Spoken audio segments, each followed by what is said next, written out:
de esos adoradores, Señor. Pero también queremos ser de esos que escuchan tu palabra, se recibe en el corazón y se hace una convicción. No queremos ser de esos oidores olvidadizos que dice tu palabra, sino todo lo contrario, dar fruto y mucho fruto en abundancia. Señor, usa mi vida para hablar de parte tuya y también que tu Espíritu Santo haga su función, su labor, su ministerio de convencer los corazones, Señor, y de guiarnos a toda la verdad. Gracias te damos, Señor, por este gran día, el cual hemos dedicado para ti y solo para ti. Gracias, Señor, en el nombre de Jesús. Amén. Amén. Acompáñeme. ¿Perdón? ¿No se escucha bien? Bueno, a ver si me ayudan ahí, si le echan un gritito al hermano Abraham, si nos apoya ahí también. Creo que tiene muchos medios, quizá por eso se oye así. Bueno, acompáñeme al Evangelio de San Mateo capítulo 15. Tiene muchos medios y va a ser feedback. Quítenle medios, por favor, y también agudos. Gracias. Acompáñeme al Evangelio de San Mateo capítulo 15.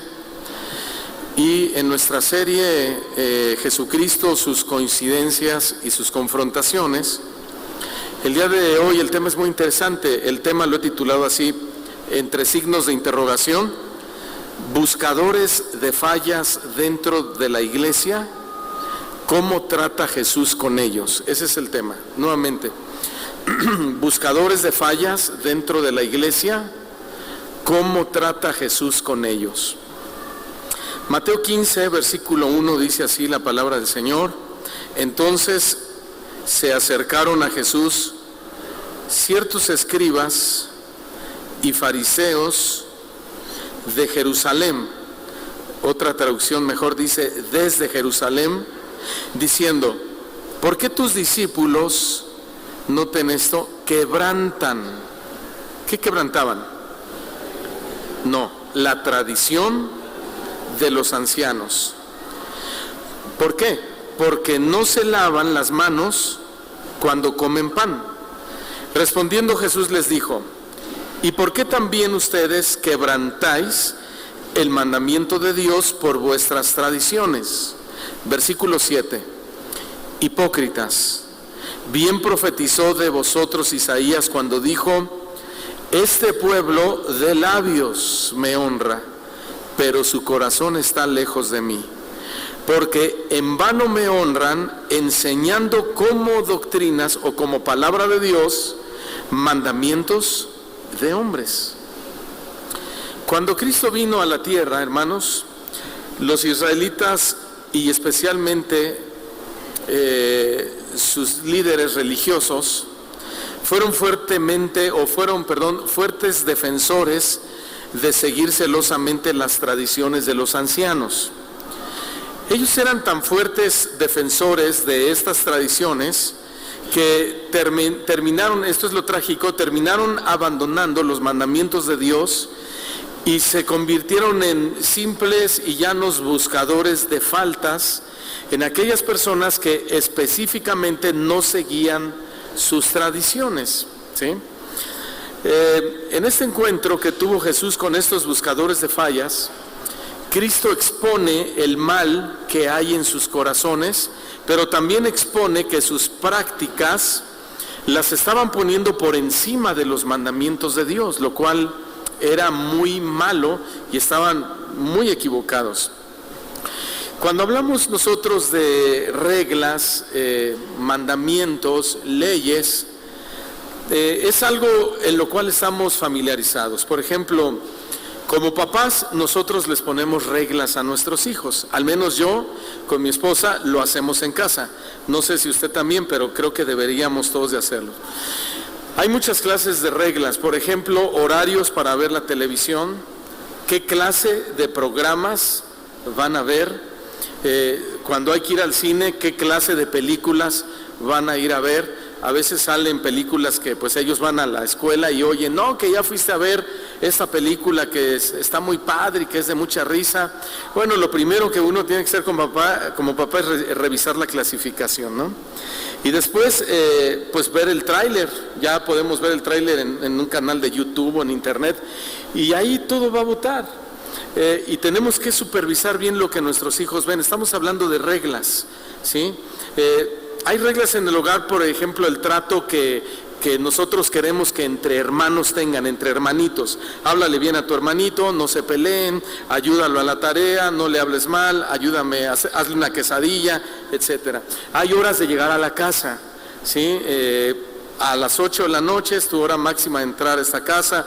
Hay responsabilidades que tienen que desarrollar o que desempeñar también en el hogar, como tender sus camas, recoger su plato, si no estás usando la luz, apágala, etcétera, etcétera, etcétera. Son reglas que como papás ponemos en el hogar. Pero ¿te imaginas que tu hijo pusiera sus propias reglas por encima de las tuyas? Bueno, dicen, pastor, no me lo puedo imaginar, ya pasa, ¿no? Eso está sucediendo en mi hogar. Bueno, puede ser que sí. Tú le dices 1 hora para usar el celular, y él dice, no, ¿sabes qué, papá? Pues en la escuela yo les platicé a mis amigos que tú nos das permiso 1 hora, y me dijeron, tus papás son unos retrógradas, ellos son unos anticuados. Pues ¿qué no ven que estamos en pleno siglo XXI? Pues ¿qué les pasa, no? Que respeten. Ese es el mundo, esa es la mentalidad del mundo. Entonces el hijo dice, pues yo voy a usar 5 horas. Tú le dices, la hora de llegar es a las 8, y dices, ay no, papá, qué flojera. A la medianoche por lo menos, ¿no? Bueno, ¿lo tolerarías? A veces saben que este tema ya se salió de las manos de los papás de muchos, y aquí podemos ayudarles, porque trabajamos con los diáconos por medio de manuales bíblicos para ayudarle tanto a los hijos, a los papás, a los matrimonios, a salir adelante en este y muchos otros temas donde hay problemas en el hogar. El punto es que como padres, pues no lo toleramos, no toleraríamos que nuestros hijos pusieran sus reglas por encima de las nuestras, porque un padre con un sentido común sano lo que diría es a su hijo, ¿sabes qué, hijo? No, estas reglas te las estoy poniendo porque son de bienestar para ti, y nosotros somos los responsables de ti, entonces por eso lo hacemos. No lo hacemos para privarte de tu libertad. No es como una camisa de fuerza que te quita tu libertad, es todo lo contrario, porque cuando los hijos están bajo autoridad, los hijos se protegen delante de Dios, o están protegidos delante de Dios. Es lo mismo en la iglesia. Cuando la gente está bajo autoridad, la gente está protegida delante de Dios. Cuando la gente se sale de la autoridad, entonces queda a expensas del enemigo. Nosotros somos los papás y los pastores los que comenzamos a poner el orden en la iglesia de acuerdo al orden establecido por Dios. Bueno, pues en este encuentro de los fariseos con Jesús hubo un choque tremendo, porque los fariseos y los escribas tenían sus propias reglas, y a ellos no les parecía que Jesús no estuviera de acuerdo, ni sus discípulos, y por eso los criticaban tan duramente. Vayamos a Marcos capítulo 7, en el versículo 2, por favor, y ahí va a poner su separador. Vamos a estar yendo y viniendo a Marcos capítulo 7, versículo 2 en adelante. Le voy a leer la versión de la Biblia de las Américas. Y vieron que algunos de sus discípulos comían el pan con manos inmundas. ¿Cómo con manos inmundas? Sí, sin lavarse. Ahí dice, es decir, sin lavar. Porque los fariseos, dice el verso 3, y todos los judíos no comen a menos que se laven las manos cuidadosamente, observando así la tradición de los ancianos. Y cuando vuelven de la plaza o del mercado, no comen a menos de que se laven las manos. Y hay muchas otras cosas, dice Marcos, que han recibido para observarlas. Para observarlas quiere decir para acatarlas, como lavar los vasos, el lavamiento de los cántaros y el lavamiento de las vasijas de cobre. Entonces los fariseos y los escribas le preguntaron, ¿por qué tus discípulos no andan conforme a la tradición de los ancianos, sino que comen el pan con manos inmundas, o sea, sin lavar? Hasta ahí. Hermanos, Cristo enfrentó muchas críticas durante todo su ministerio terrenal, o fue enfrentado a críticas durante todo su ministerio terrenal, a pesar de que Él hacía bien todas las cosas. En alguna ocasión Jesucristo le habló a sus adversarios y les dijo: ¿quién de ustedes me puede redarguir de pecado? Es decir, ¿quién de ustedes me puede decir: tú eres un mentiroso, te oímos hablar mentira? O en alguna vez te vimos que viste a una mujer con malos ojos. ¿Quién de ustedes me puede decir que soy un tramposo? ¿Quién de ustedes me puede decir, o quién de ustedes me redarguye de pecado? Nadie. De hecho, Marcos, ahí en el versículo 37, puede ir, o si no, no hay problema, dice que la gente se maravillaba de Jesús y decían de Él: todo lo ha hecho bien. ¿Cómo hacía Jesús todas las cosas? Bien hechas. Sin embargo, era altamente criticado. Ahora, si no lo criticaban a Él por su conducta, entonces le iban a criticar la conducta de sus discípulos, como sucedió aquí. Pero es que realmente criticar a los discípulos de Cristo, pues era una forma de criticar directamente a Jesucristo. ¿Por qué? Porque la conducta que los discípulos reflejaban era la de su maestro o la de su seguidor, ¿sí? Hoy sigue siendo de la misma manera, hermanos. Necesitamos recordar que nuestra conducta refleja directamente a Dios. Si nuestra conducta es mala, deshonramos a Dios. Si nuestra conducta es buena, honramos a Dios, o nuestra conducta honra a Dios. Aún así, aunque nuestra conducta sea buena, la gente que no tiene a Dios se va a esforzar por encontrar faltas, incluso si nuestra conducta es impecable, como lo fue el caso aquí de los discípulos de Jesús. Verán, hermanos, además las continuas críticas que todo el tiempo se desarrollaron contra Cristo, nos recuerdan que debemos estar seguros de que la crítica para el pueblo de Dios será igual. Y escuchen lo que voy a decir. Y si Cristo, la personificación de la perfección, fue criticado todo el tiempo, bueno, pues los que definitivamente no somos perfectos, pues no deberíamos sorprendernos cuando estamos siendo criticados por otras personas. ¿O alguien perfecto hay aquí entre nosotros? Ninguno. Perfecto solamente es Dios. Amén. Y a veces la crítica afecta tanto a los cristianos que se desaniman, sueltan lo que Dios les ha dado y comienzan a retroceder, porque dejan de poner su mirada en el Señor. Si tan solo recordamos que Cristo fue altamente criticado siendo un hombre perfecto, bueno, ¿qué nos podemos esperar nosotros? Además, hay algo muy importante que extraer de esto, hermanos, que debemos tener en cuenta que la crítica es necesaria porque nos ayuda a seguir adelante en los caminos del Señor. Es decir, que cuando somos criticados, nuestro carácter pues es formado. Pero nunca debemos permitir que la crítica nos frene o nos detenga en nuestro caminar con Dios. Por ejemplo, Noé. ¿Se acuerdan de Noé, este patriarca? Él fue altamente criticado cuando estaba construyendo esta arca que Dios le dijo que construyera. En primera, nunca había llovido sobre la tierra, nadie sabía lo que significaba que cayera agua del cielo de arriba para abajo. Y Él les advirtió al pueblo y le dijo: va a llover, viene un gran diluvio, viene una inundación y Dios quiere que se arrepientan, por eso estoy fabricando este grande barco. Y la gente se reía y lo criticaba. Y decía: este pobre anciano loco no sabe ni lo que está diciendo. Nos está diciendo que Dios le habló y que etcétera, etcétera, etcétera. Sin embargo, la crítica que recibió Noé no lo frenó.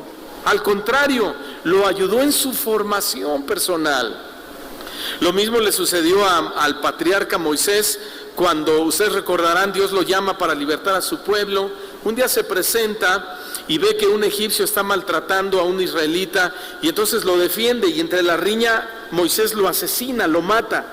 Entonces Moisés huye al desierto y al otro día regresa.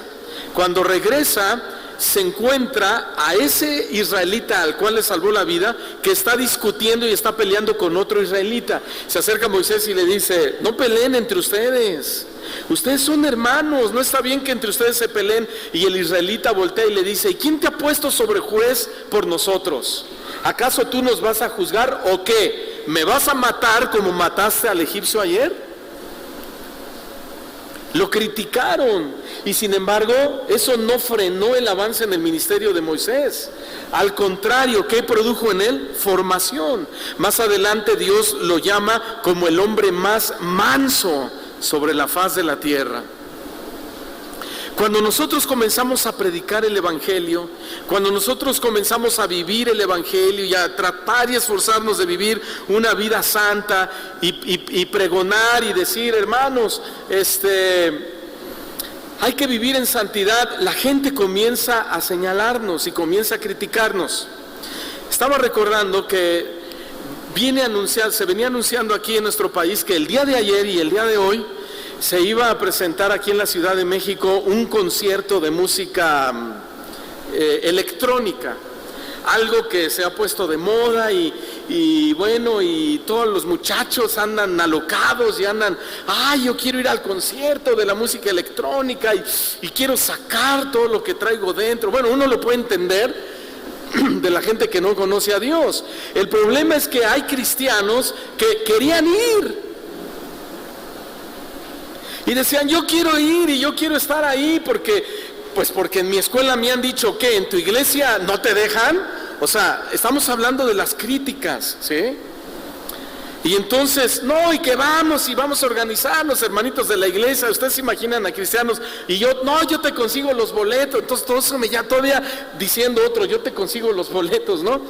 Entonces ayer que estaba repasando esto, prendo mi computadora, abro mi Facebook, y entonces de entrada aparece el concierto que estaba en vivo. Más de 2 millones de personas estaban en ese lugar. Entonces me llama la atención y lo abro para ver, y empiezo a ver a toda la chamacada agarrándose de los barandales y así,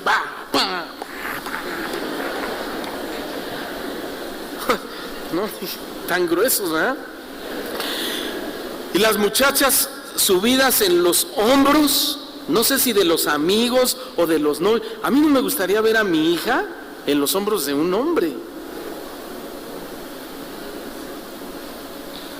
Ay, papá, qué anticuado, la crítica. ¿Sí? Y hay papás que optan y dicen: bueno, pues los voy a dejar. Total, es su decisión.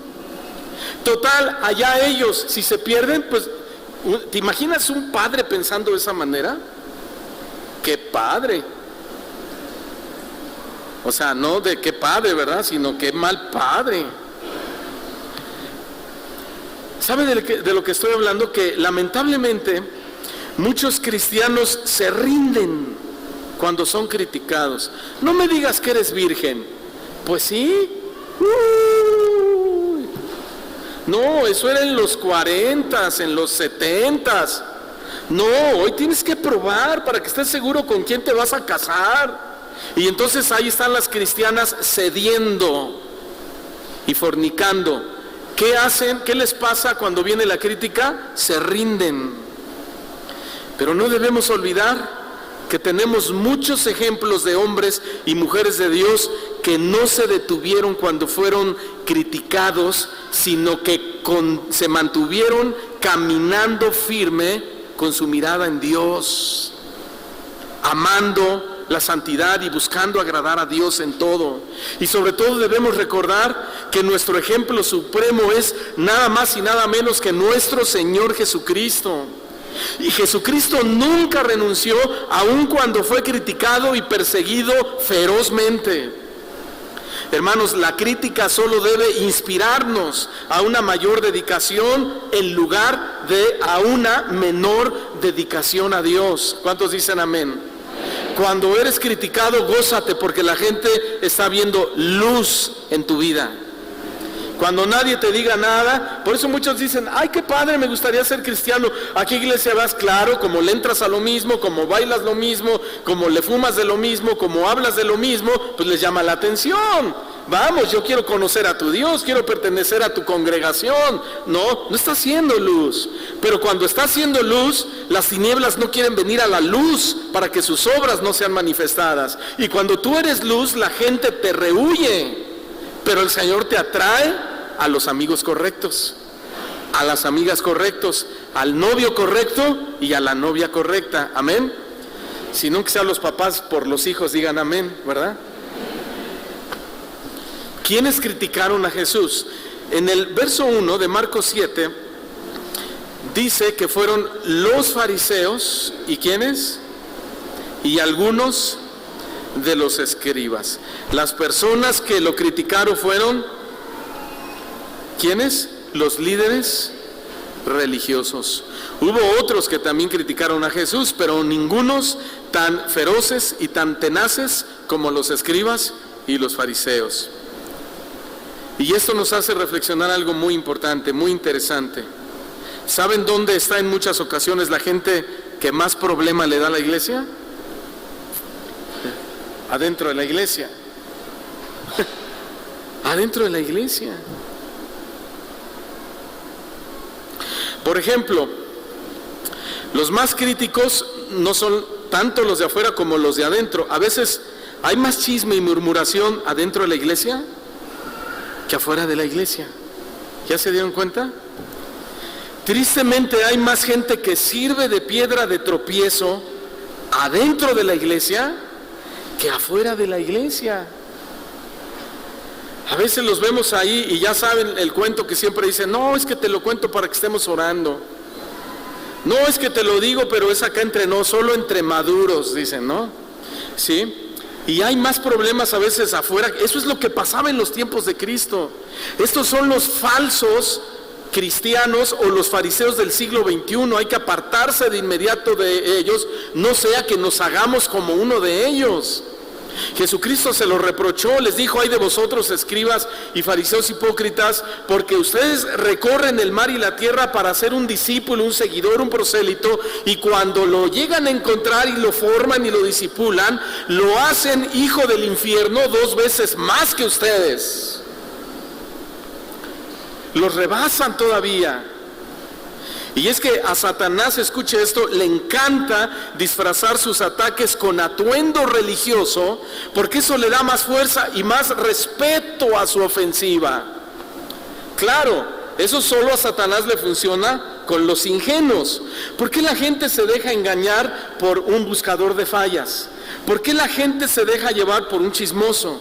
¿Por qué la gente se deja llevar por un fariseo? ¿Por qué la gente se deja llevar por un religioso? ¿Por qué la gente se deja llevar con un problemático de la iglesia? Muy simple, porque no leen la palabra, porque no tienen comunión con Dios, porque no tienen relación con Dios. Y eso es lo que estaba pasando aquí. Claro, Jesucristo era el maestro, era el Señor, y él no estaba de acuerdo, ahorita voy a explicar, con estas tradiciones de los ancianos que ellos tan vehementemente defendían. Bueno, y este ataque ahí en Marcos 7:1 nos dice dónde fue. Dice que se reunieron con él los fariseos y algunos de los escribas que venían desde Jerusalén. Pero Jesús no estaba en Jerusalén. Jesús en ese momento estaba en Galilea. ¿Sí? Esto nos dice mucho acerca de su insistencia en atacar a Cristo, porque Cristo se encontraba a unos 160 kilómetros de distancia de Jerusalén. O sea que estos buscadores de fallas, hermanos, tuvieron que viajar muchas horas para atacar a Cristo. Los viajes no eran como los de hoy, que es en automóvil, no, en aquella época si te iba bien en burro, en caballo, pero la mayoría eran a pie, lo cual significa que eran caminatas agotadoras bajo el sol. Alguien dijo lo siguiente: si estos hombres hubieran viajado tan lejos para ser enseñados por Jesucristo, su celo hubiera sido loable, pero llegar tan lejos para criticarlo fue una gran estupidez. Estoy de acuerdo con eso. Ahora, quiero aplicarlo de esta manera. Yo no sé de ustedes desde dónde vienen y cuánto viajan para venir a esta congregación. Sé que algunos vienen de muy lejos, otros no tanto, pero media hora, 1 hora, hora y media, 2 horas y hasta 3 horas para estar aquí. Pero lo que sí espero es que tu viaje hasta aquí sea loable, ¿sí? Que tu viaje hasta aquí sea para adorar a Dios, que sea para alabar a Dios, para decirle: Señor, soy imperfecto, soy un pecador, pero vengo a ti, aquí y a ti para que me ayudes, para que en medio de la exposición de tu palabra yo cambie y mi vida sea transformada. Espero que para eso vengas hasta esta iglesia y no como estos fariseos, que sea para criticar o para hacer de tropiezo a otras personas. Porque si ese fuera el caso de alguno, lo mejor es que ya no vinieran. Jesucristo dijo algo muy directo: ay de aquellos que se atrevan a ser piedra de tropiezo para uno de mis pequeños. Más les valiese haberse atado una piedra de molino y atársela al cuello que haber hecho esto. ¿Se dan cuenta de la importancia que el Señor le está dando? Y es que de algo, hermanos, tenemos que estar seguros siempre: que los enemigos de la verdad y los enemigos de la justicia hacen grandes esfuerzos para hacer su mal. Y no hablo de la gente de allá afuera.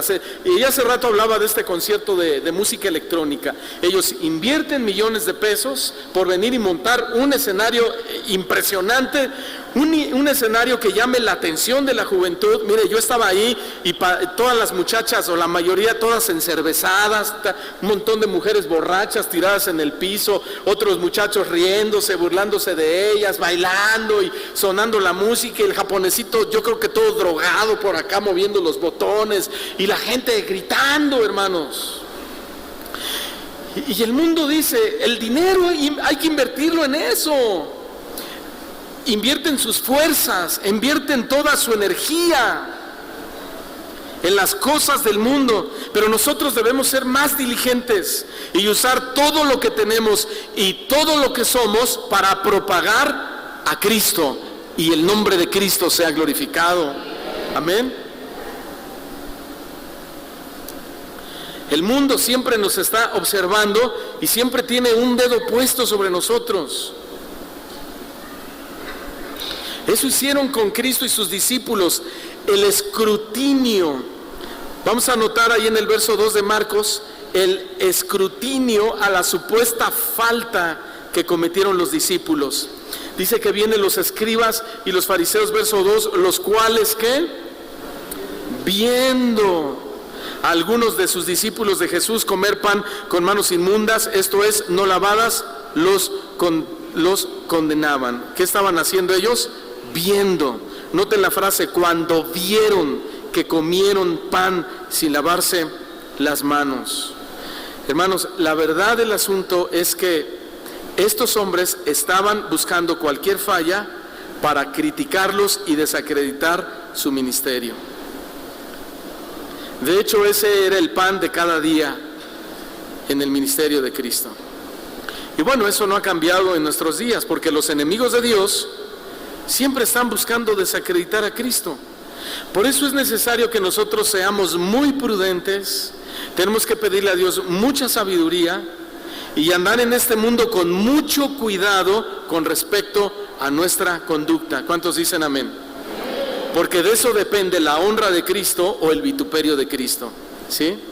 Yo la verdad no entiendo, hermanos, a esos lugares que les dicen a los jóvenes: mira, si te quieres tatuar, adelante. Una ocasión había un evento muy interesante donde fueron predicadores, ¿cómo decirlo?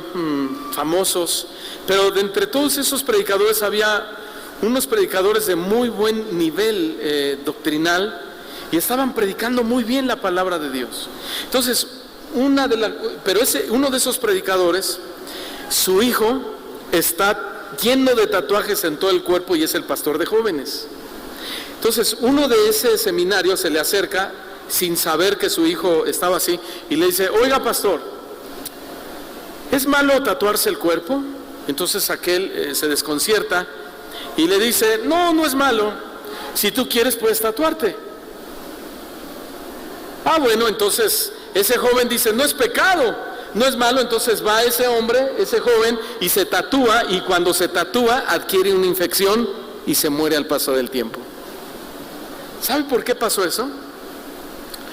Porque hay personas, hermanos, estamos hablando que los enemigos de Cristo siempre están buscando desacreditar a Cristo, y nosotros tenemos que estar firmes en nuestras convicciones. Y cuando un pastor de jóvenes o un líder de la iglesia no se atreve a decir las cosas como son, ese pastor no debería de estar al frente de esa congregación. Porque va de por medio la salvación de nuestras almas. He oído a líderes que dicen a los jóvenes: bueno, pues si te echas una que otra cerveza, pero una que otra no tiene nada de malo. O si vas al antro, pues nada más que sea una vez al mes, por cada 8 días, no, para que no hagas enojar a tus papás. ¿No? No toman en cuenta que los enemigos de Cristo, los enemigos de la santidad de Cristo, los enemigos de la justicia de Cristo, están buscando cualquier falla para desacreditarte a ti, no, a Cristo. Y muchas iglesias no lo están tomando en serio. ¿Se acuerdan del ataque miserable que Satanás le propinó a Job? Un día Dios hizo una junta en el cielo y llamó a sus ángeles, y entre ellos estaba Satanás, y Dios le dijo: ¿y dónde andaba Satanás? Y él le dijo: por ahí andaba rodeando la tierra. Y Dios le dijo: ¿ya consideraste a mi siervo Job? No hay otro como él, es un hombre piadoso, apartado del mal, etcétera. Y Job le dijo: ah, sí, pero él es así por cómo lo tienes. Él es así porque lo has rodeado de bienes. Él es así contigo porque lo has prosperado, porque le has dado un nombre. Él es un hombre importante en la ciudad. Él es un juez aquí. Ah, por eso es así. En otras palabras le estaba diciendo Dios: Job no se merece tu amor, porque Job te ama no por lo que eres, sino por lo que tú le das. ¿Qué estaba haciendo Satanás con Dios? Bueno, estaba señalando a Job de algo que no era verdad. Porque cuando Satanás tocó a Job, dice la Biblia que Job no abrió su boca en ningún momento para hablar contra Dios. Es más, cuando habló dijo: Jehová dio y Jehová quitó. El nombre del Señor siga siendo bendito. Y dice que no halló despropósito alguno en lo que le estaba sucediendo. Pero Satanás le puso el dedo. ¿Ya te diste cuenta que Satanás también ya te puso el dedo? Pero ¿qué está pasando con tu vida? Le estás abriendo una puerta para que le diga a Dios: bueno, Dios, con Job me equivoqué, pero con él no. ¿Ya viste?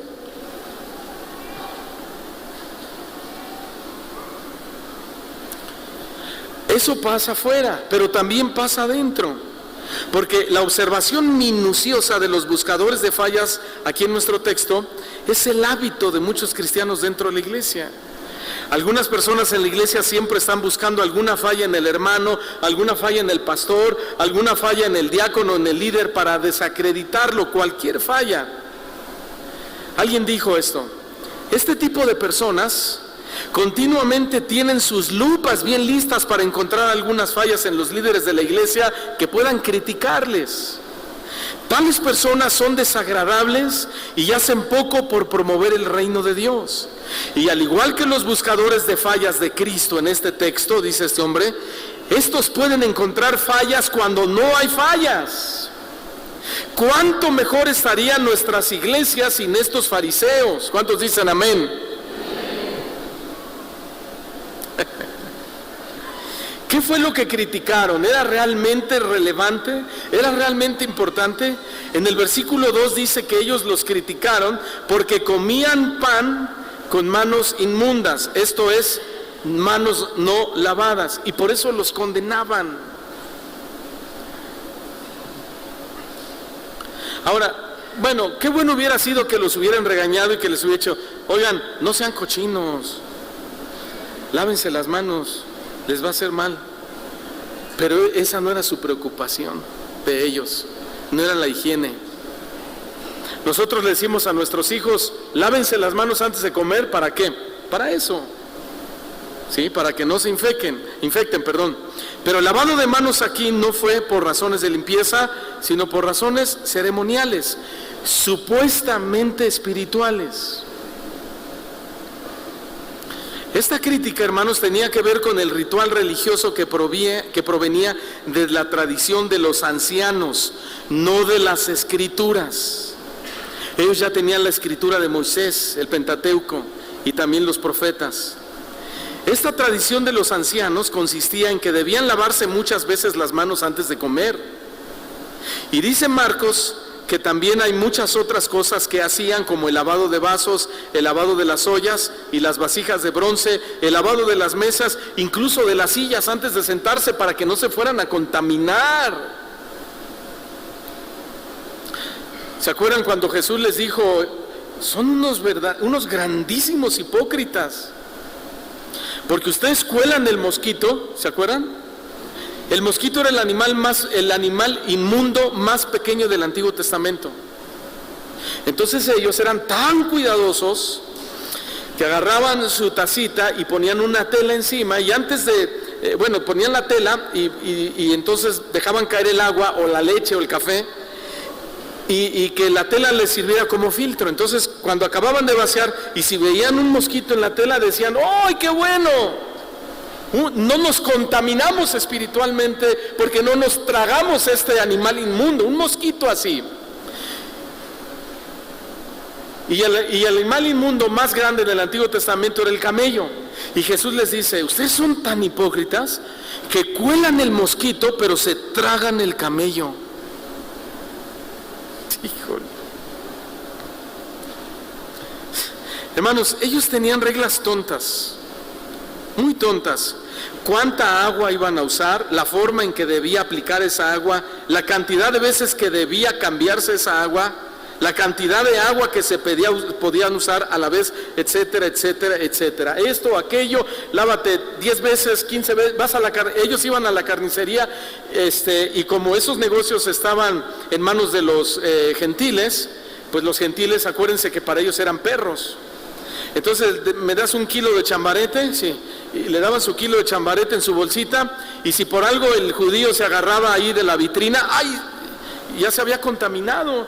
Entonces se colgaba la bolsita y andaba por toda la ciudad con las manos así, para que nadie los saludaba, ¿no? Nomás los saludaba así o así, pero tenían que llegarse primero a lavar 10, 15 veces, no vaya a ser que contaminara a otros. Eran reglas absurdas. He oído a gente que dice allá, no, es que antes cuando te compras ropa, antes de usarla tienes que liberarla y échale el aceite y échale la unción y repréndele y sácale a los chamucos porque viene contaminada. Imagínense, hermano, una atadura de esa manera, estar hoy nosotros sometidos a semejante atadura. Aguas, ¿no sabes quién se sentó en el primer culto en esa silla donde está sentado?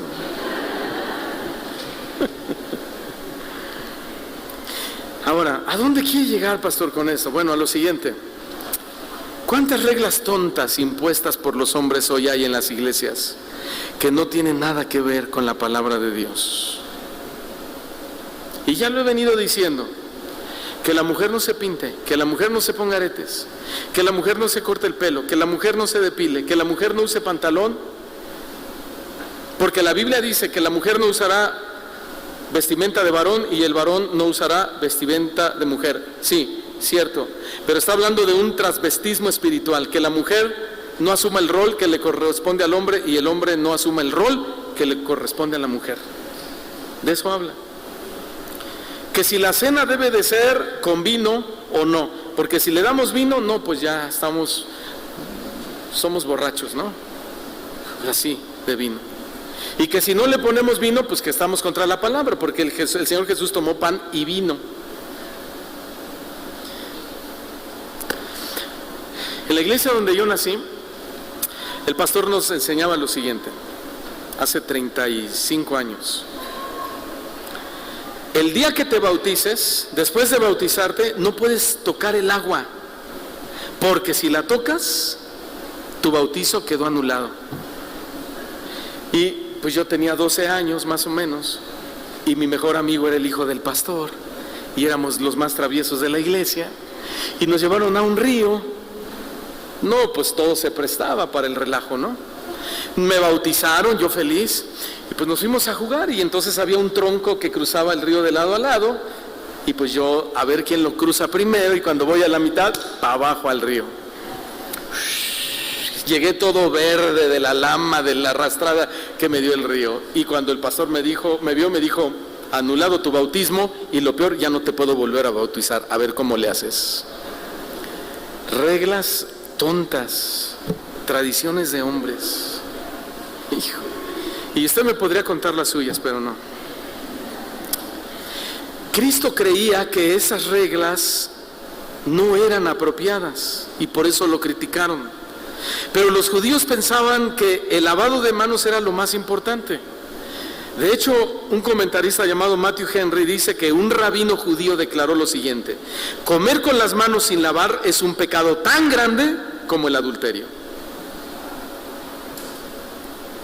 ¿Qué más podemos decir de las tradiciones de los ancianos? Bueno, la tradición de los ancianos era algo transmitido de uno a otro y de generación a generación.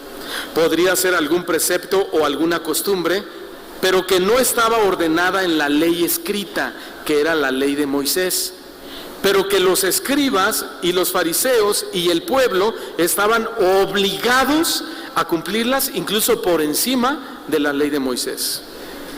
¿Pueden creer eso? Voy a poner otro ejemplo. A veces me invitan a predicar a algunos lugares y, por ejemplo, si a mí me dijeran un día: pastor, lo queremos invitar a predicar a la congregación. Sí, gracias, con mucho gusto. Pero aquí nadie predica sin corbata. Y yo le tengo que preguntar: ok, ¿y por qué? Bueno, es que esa es una de las reglas de nuestra denominación. Si me dice: esa es una de las reglas de nuestra denominación, yo le digo: no hay ningún problema, me pongo la corbata y predico, porque yo respeto sus reglas. Pero si me dicen: pastor, aquí hay que predicar con corbata, porque el que predica sin corbata está endemoniado o es pecado, entonces le digo: ¿sabes qué? No voy, porque esas son tradiciones de los hombres que los han puesto por encima de la palabra de Dios. Si le dicen a mi esposa: queremos invitar a su esposa a que le predique a las mujeres, pero aquí las mujeres pues se cubren la cabeza, usan faldas largas y todo, queremos que su esposa se ponga un velo, una mascada, y que se ponga una falda larga, y yo les voy a preguntar: ¿y por qué? Porque ese es un requisito para los predicadores. No sé, es la presentación que nos gusta. Entonces yo le voy a decir a mi esposa: cómprate el velo y cómprate una falda y vete y predique el evangelio, porque respetamos sus reglamentos. Pero si dicen que si una mujer que no predica con falda larga y velo está endemoniada o es pecado, le digo: no tienes a qué ir a esa iglesia, porque han puesto las tradiciones de los hombres por encima de la palabra de Dios. ¿Me expliqué? Pues estas tradiciones de las que estamos hablando, las tradiciones de los ancianos, estaban registradas en su Talmud. Y el Talmud era la ley oral dictada por los ancianos del pasado en el Mishnah, pero no era la palabra de Dios, eran tradiciones de ellos. El Mishnah era una colección de tradiciones judías que constituían la parte básica del Talmud. Era como su segunda Biblia, pero contenía solo obras de esta naturaleza.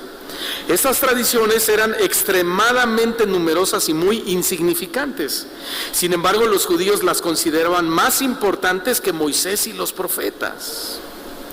Pero nosotros debemos recordar que todas las palabras de los hombres, por muy elocuentes que sean y vengan de eruditos, filósofos, sean pastores, sean pensadores, gente inteligente, líderes religiosos, todas deben ser examinadas por la palabra escrita de Dios. Y si hay alguna contradicción o inconsistencia, esas palabras deben ser rechazadas absolutamente. Amén. A eso se refirió el apóstol Pedro y Juan cuando dijeron en Hechos 4:19, juzgad si es justo delante de Dios obedecerles a ustedes antes que a Dios. ¿Cómo ven? ¿Es justo obedecer al hombre antes que a Dios? Todos, ¿sí o no? No, ok. Pero hay un problema que está pasando, que nunca se nos olvide lo que el profeta Isaías dijo en el capítulo 8, versículo 20, a la ley y al testimonio. Si no dijere conforme a esto, es porque no les ha amanecido. Amén. Amén. No, pero es que muchos dicen, no, pero es que hagámoslo porque se ve bien, suena bien, va a jalar gente, la iglesia se va a llenar más pronto. No lo vamos a hacer aquí. ¿Por qué? Porque eso está por encima de la palabra de Dios. No, pero yo soy el apóstol, a mí Dios me habla, a mí Dios se me aparece en las noches cuando yo oro. No, ¿sabes qué? A la ley y al testimonio. Si no está conforme a la palabra, es porque a ti, apóstol, no te ha amanecido, estás en tinieblas.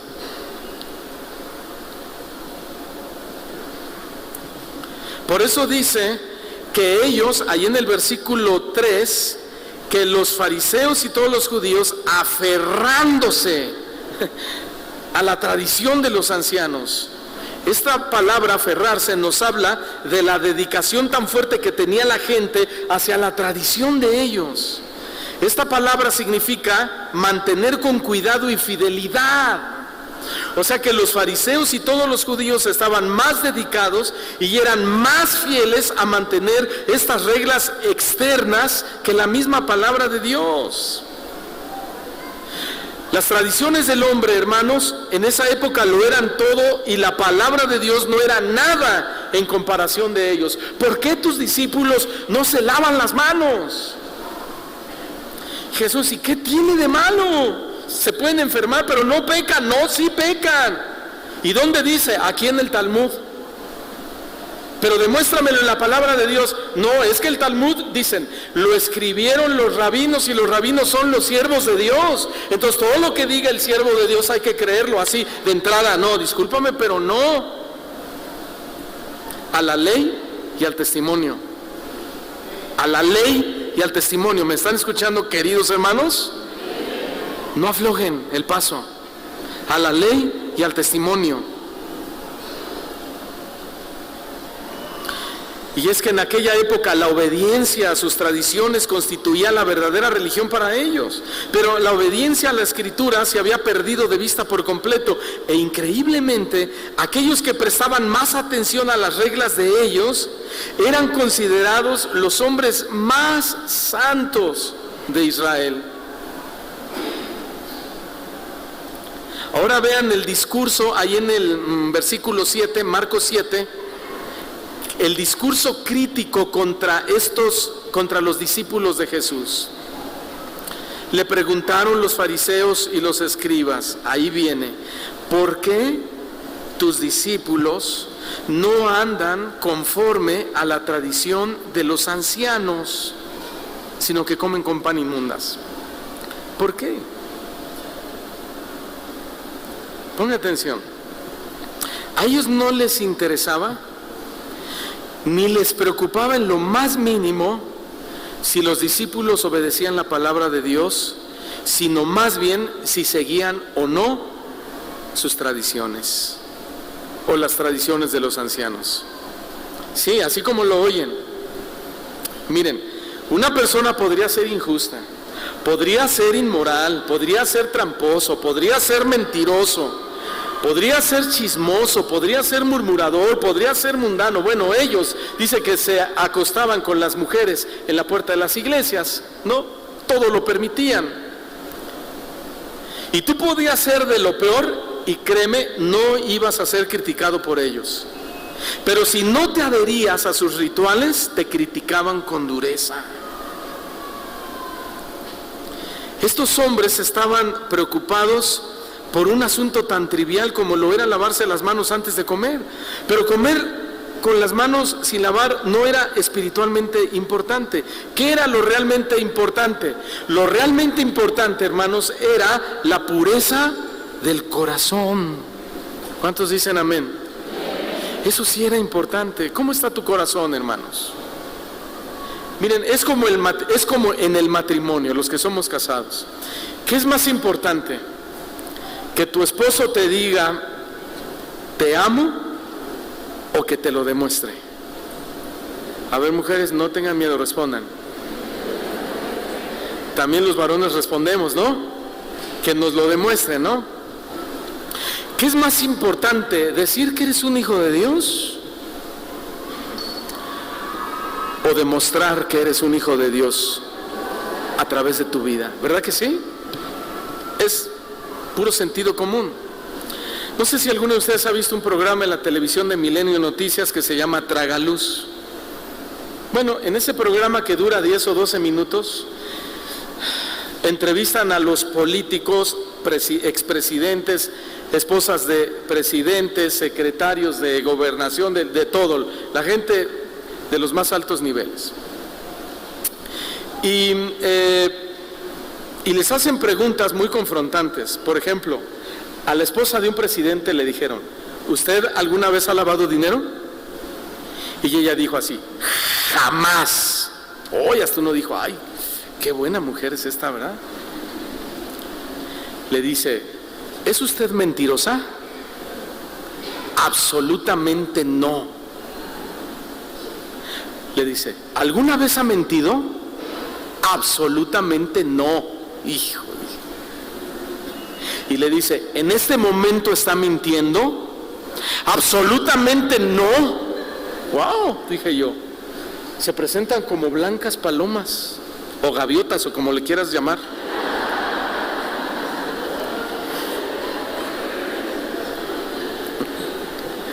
Pero al paso del tiempo, lo sacan al balcón.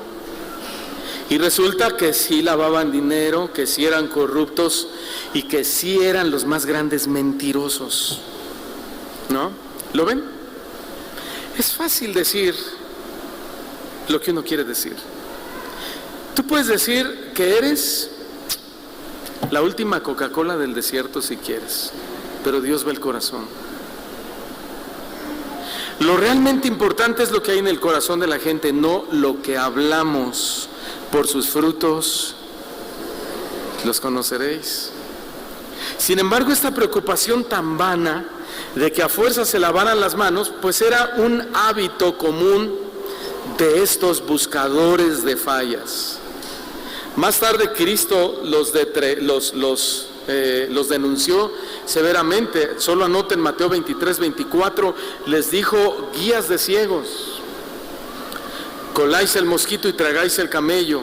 Ay de vosotros, escribas y fariseos hipócritas, porque limpiáis lo de afuera del vaso y del plato, pero por dentro están llenos de robo y de injusticia.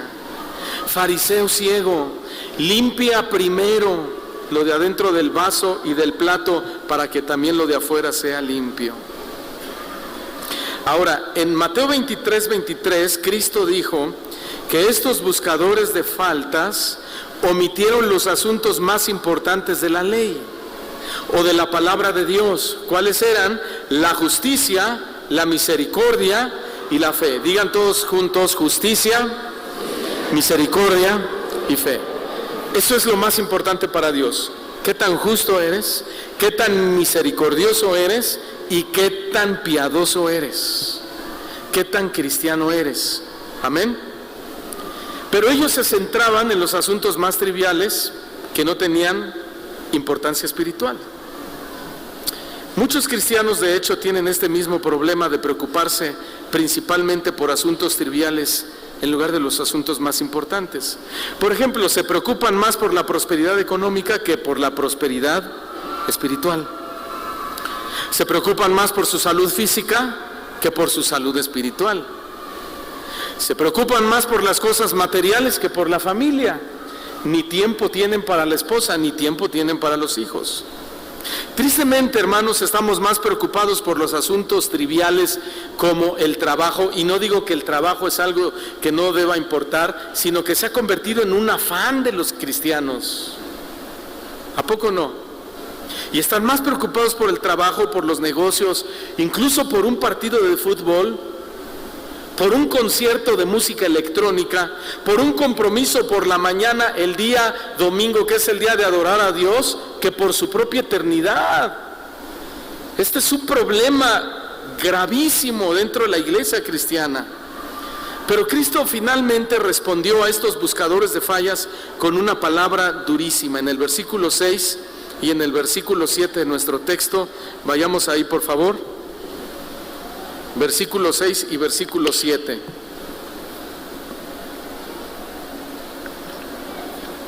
Jesús le respondió diciendo: hipócritas, bien profetizó de ustedes Isaías, como está escrito: este pueblo de labios me honra, pero su corazón está lejos de mí.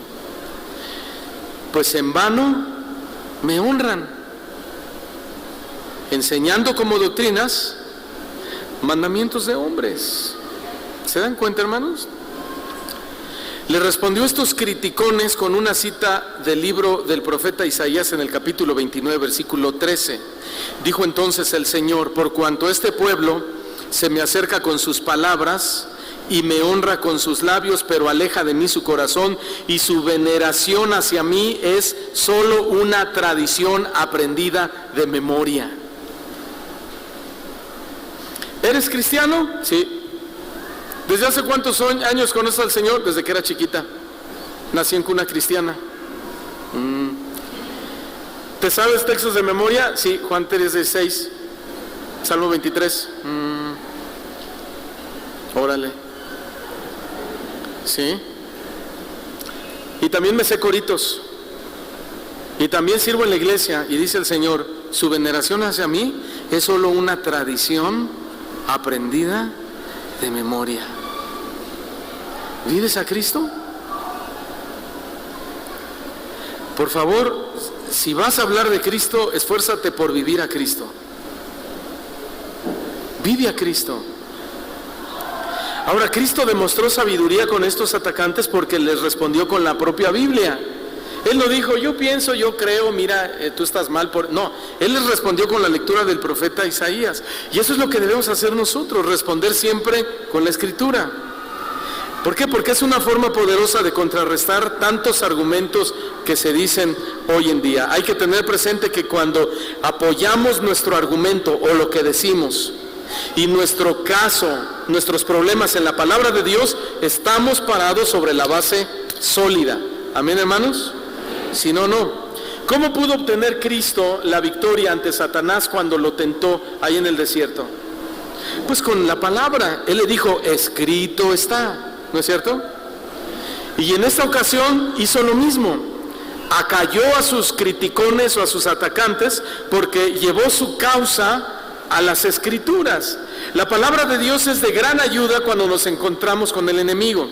Si el enemigo te ataca con alguna tentación, tienes que aplicar la palabra. Recuerda historias bíblicas, recuerda anécdotas bíblicas. Yo siempre doy ese consejo, hermanos. Cuando alguien me está pidiendo un consejo, yo estoy, mientras me platicas tu problema, yo estoy: Espíritu Santo, recuérdame un caso similar, una historia similar, un texto, un versículo, algo para poderles responder con la palabra de Dios. Porque el enemigo viene a tu oído y te habla y te dice: ¿sabes qué? Te vas a quedar sin trabajo y no vas a tener ni para comer. Y entonces, luego el cristiano corre con el psicólogo, o libérenme, o échenme, bueno. Y no, lo que tú tienes que es responder con la palabra a Satanás y decirle: no, Satanás, no solo de pan vivirá el hombre, sino de toda palabra que sale de la boca de Dios. Y el diablo se va a ir, pero va a regresar. Y el diablo te va a decir: ¿sabes qué? Te vas a morir de tu enfermedad, mira nada más, ya los médicos te desahuciaron. Es más, aquí en la iglesia tanta oración que pides que ya cuando te ve el pastor hasta se da la vuelta porque siempre vas con lo mismo. ¿Sabes qué? Dile a Satanás: ¿sabes qué, Satanás? Yo te voy a responder con las palabras del apóstol Pablo, porque es la palabra de Dios. El vivir es Cristo y el morir es ganancia.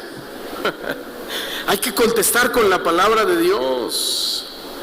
Y si el enemigo te dice: mira, todo te sale mal, ya Dios no está contigo, seguramente ya Dios no te escucha, mejor tira la toalla, ¿a qué vas con los cristianos? Antes te iba mejor. Respóndele con la palabra y dile: no, Satanás, todo lo puedo en Cristo que me fortalece. Amén. ¿Lo ven? La palabra de Dios es el arma más poderosa cuando Satanás nos ataca. En el versículo 6 Jesús dijo: bien profetizó Isaías de vosotros que eran unos hipócritas. Ahora, cuando Jesús dijo bien, profetizó bien, se traduce con la palabra griega kalos, que significa bellamente o excelentemente. Es decir, Isaías los describió a la perfección. Los describió tal y cual como son. Y esta profecía de Isaías la había dado 750 años antes, y sin embargo 750 años después estaba teniendo su cumplimiento perfecto en ese momento. ¡Wow! ¿Qué quiere decir? Bueno, algo muy sencillo. Quiere decir que las escrituras siempre están actualizadas. Amén. Y la gente te dice: ay, la Biblia, ¿a poco en la Biblia encuentras las respuestas a todo? ¿A poco no? Claro que sí. Ahí está todo. Está desde cómo se creó el universo. Está cómo va a destruirse toda esta creación y cómo va a volverse a formar otra nueva creación. Cómo fuimos creados. ¿Qué fue primero? Dicen los científicos, ¿el huevo o la gallina? Y si lo pasamos a Adán y Eva, ¿quién fue el primero? ¿El huevo o la gallina? Pues la gallina. Porque de la gallina, digamos de Adán, el gallo pues, sacó a la mujer. ¿Sí? Y entonces la gallina puso el huevo. O sea, la Biblia te da las respuestas a todas las preguntas que ni siquiera la ciencia sabe. Las escrituras pueden tener varios miles de años y sin embargo pueden aplicarse a nuestros días con gran precisión. La escritura contiene toda la sabiduría de Dios, absolutamente toda, llámese científica, médica y de toda la vida y por haber. ¿Cuántos dicen así es? Entonces, aquellos que ven las escrituras como anticuadas y poco prácticas, pues están muy equivocados, porque ningún libro es más práctico para la vida cotidiana que la Biblia misma. Cristo llamó a estos buscadores de errores hipócritas, gente hueca del corazón. Ya estoy terminando. De lo que está hablando Jesús es que los hipócritas pueden decir cosas muy bonitas, pero en realidad nada de lo que dicen quieren decir, porque son huecos, es nulo lo que dicen y simplemente no significan nada.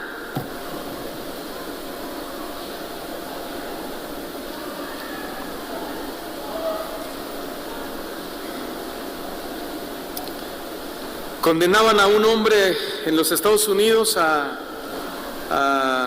¿cómo se le llama? La condena de muerte. No, de muerte. A la inyección letal.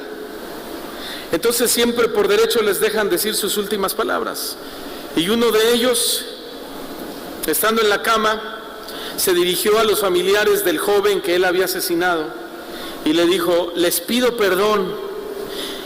Y lo que más espero es que no me guarden rencor, dijo. Porque si ustedes me guardan rencor, hoy yo muero, dijo, pero el día que ustedes mueran se van a encontrar con Dios. Fíjense nada más este hombre diciendo, exhortando a los pobres hombres, ¿verdad? Y ya. Bueno, hasta ahí todo parece que, ¿qué tal que es sincero? ¿Qué tal que conoció a Dios adentro de la cárcel? Pero luego se dirige a los oficiales y le dice: y a ustedes les digo que esto que yo hice está en mi sangre, está en mis venas, y si hoy me soltaran, lo volvería a hacer. O sea, lo que acababa de decir a los familiares no significó nada. Él dijo perdón, no significó nada, porque lo volvería a hacer.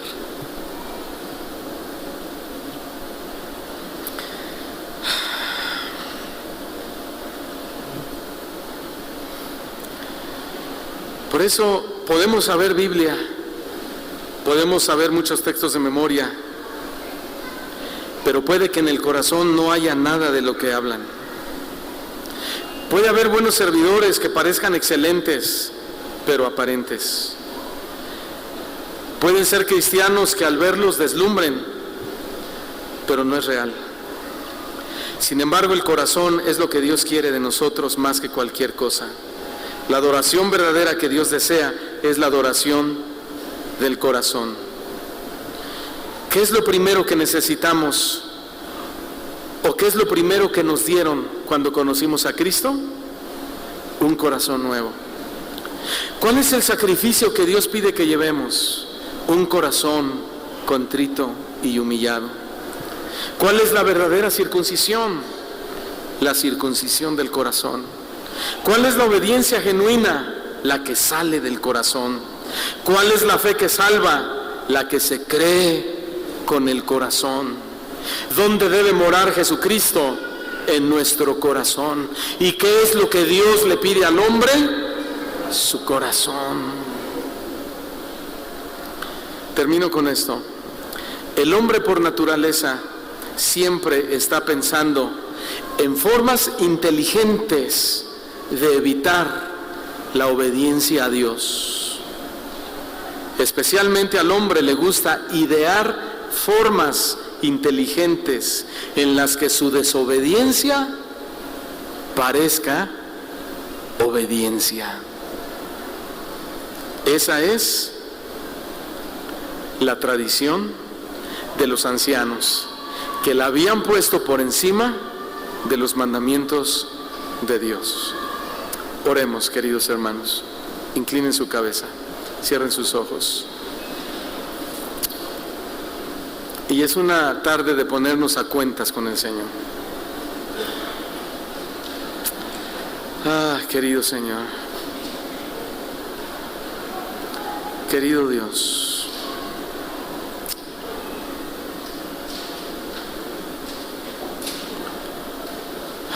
¿cuántas veces hemos puesto nuestros deseos, nuestras decisiones por encima de la palabra de Dios? Muchas veces, cada día quizá, cada momento tal vez.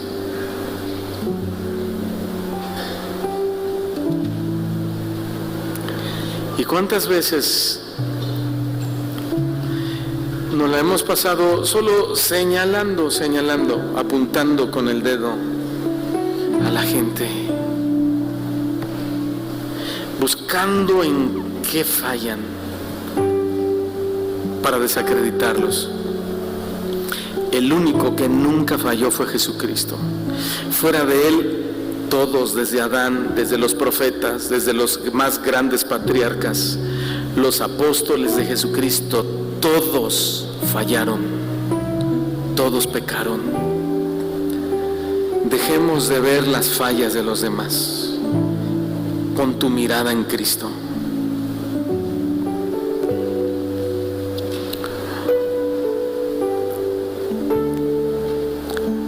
¿Y dónde está la raíz del problema? En el corazón.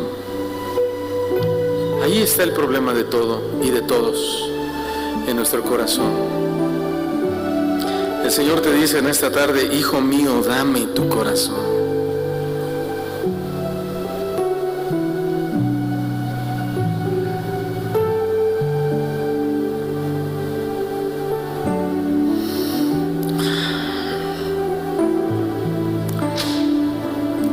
Pónganse a cuentas con el Señor, pídale perdón, porque es cierto, hemos puesto nuestra voluntad por encima de la palabra de Dios.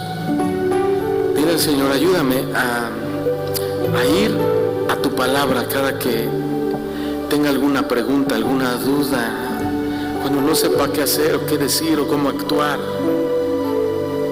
Señor, quiero ser como Jesús, que Él iba a la Biblia y respondía con las Escrituras.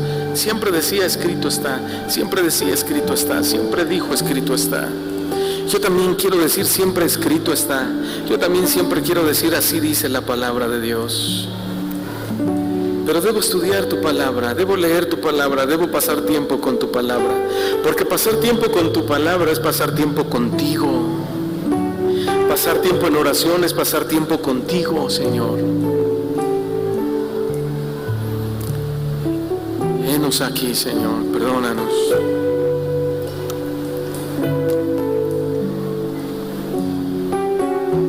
Gracias, Señor.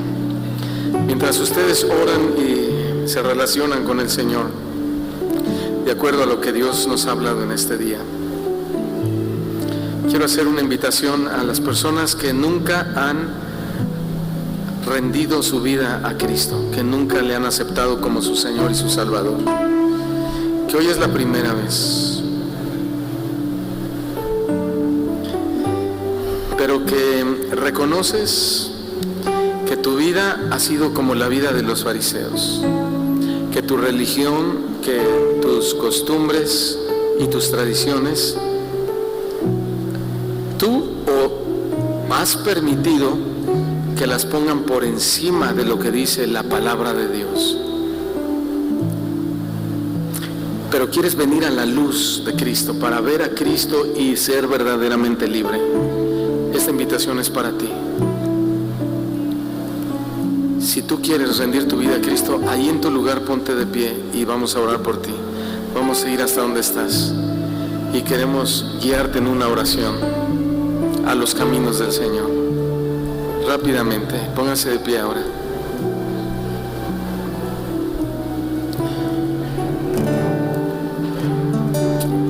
Te alabamos, Señor. Gracias, gracias. Si tú quieres que tu vida sea una realidad en cuanto a relación con Dios, necesitas rendirle tu corazón al Señor. El Señor te está diciendo en esta tarde con insistencia: hijo mío, dame tu corazón. No son tus buenas obras, no son tus prácticas, no es tu religión, no es tu denominación, no son tus tradiciones. Nada de eso funciona. Es más, la Biblia dice que todos aquellos que le presentan a Dios sus buenas obras, para que por medio de sus buenas obras sean salvos o sean recibidos, dice: yo los veo como ropa sucia, como trapos inmundos. Porque la única obra que Él recibe es la que hizo Jesús cuando murió en la cruz. Si quieres rendir tu vida a Cristo, si hay alguien más aparte de estas personas que están de pie, hazlo ahora mismo. Ponte de pie en tu lugar e iremos hasta tu lugar a orar por ti. Les voy a pedir que se acerquen a orar por ellos, por favor. Acérquense aquí, por favor, también.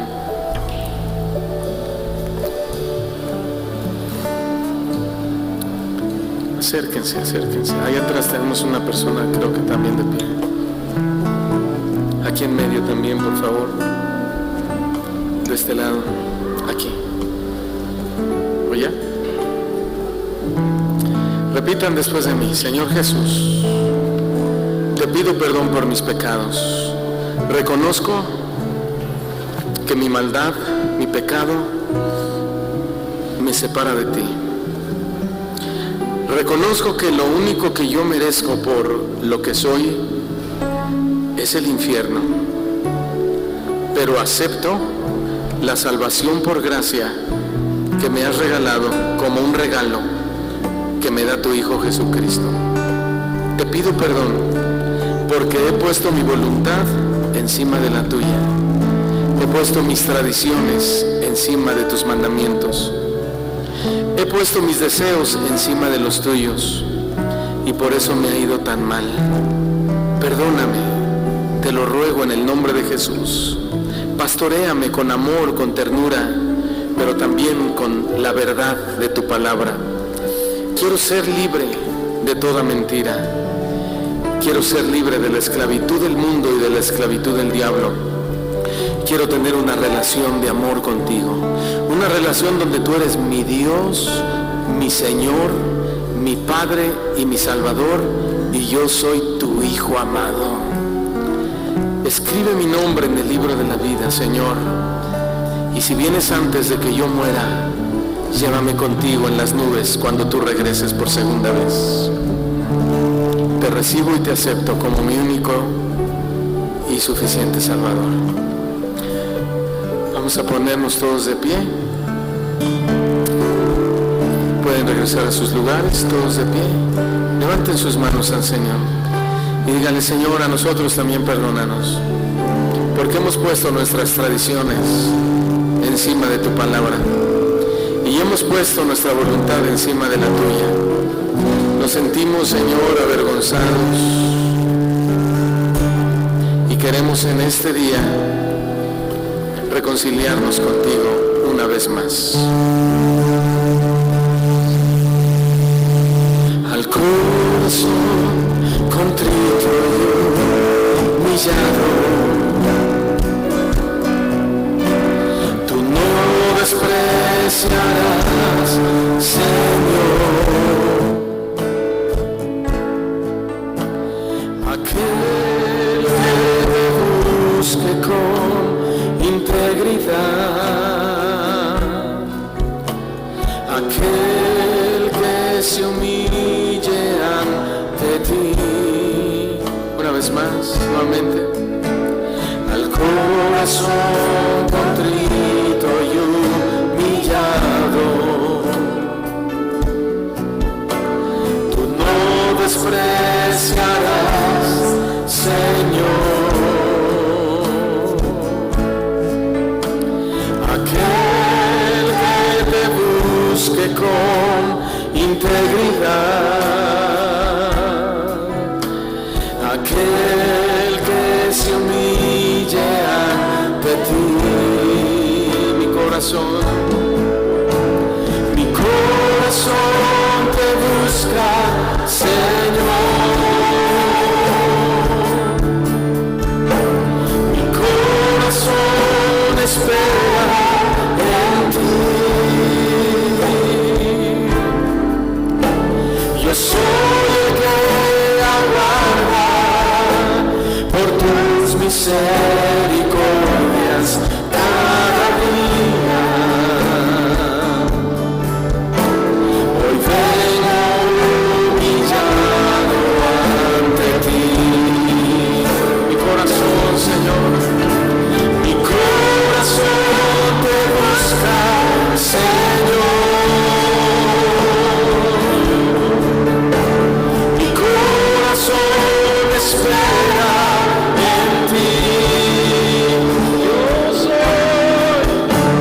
Yo soy el que aguarda por tus misericordias cada día.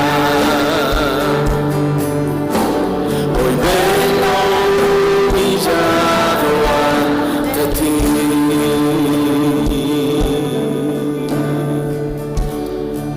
Humillamos nuestro corazón, Señor, delante de ti, porque lo que tú dices así es, Señor. Tus palabras son verdad. Señor, los fariseos te criticaban, viajaban por largos periodos de tiempo con el único fin de señalarte cuando tú eras libre de pecado, cuando tú dijiste: ¿quién me puede a mí redarguir de pecado? Pero tú con eso nos enseñaste, Señor, que el mundo nos observa y el mundo quiere ver a Dios, quiere conocer a Cristo. Pero ¿cómo lo hará si a Cristo nadie lo ha visto jamás? A Dios nadie lo ha visto jamás. Bueno, el mundo puede ver a Dios a través de nosotros. Y por eso hoy, a través de este canto, venimos con un corazón contrito y humillado a pedirte que no lo desprecies, sino que nos ayudes a alumbrar y a reflejar quién eres tú, Señor. Digámosle una vez más al Señor: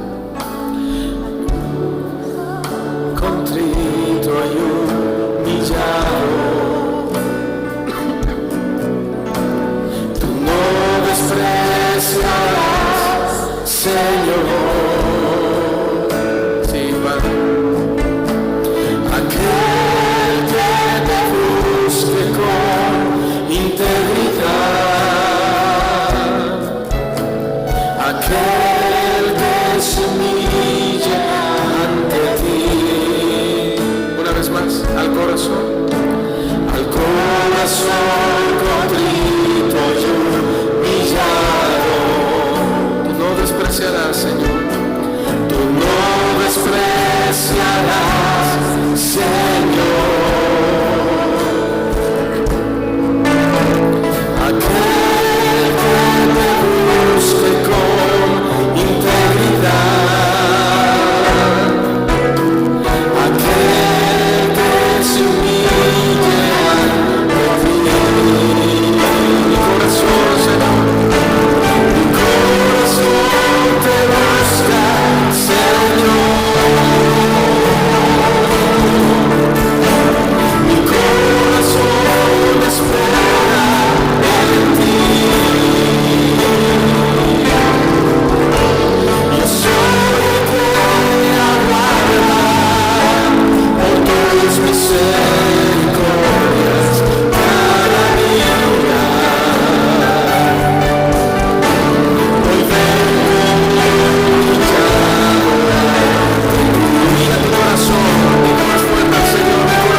Gracias, Señor, por tus bondades. Gracias por tus misericordias. Gracias por tus favores. Gracias, Señor. Despídenos con tu bendición, con tu paz, Señor. Te pedimos por cada uno de mis hermanos aquí presentes.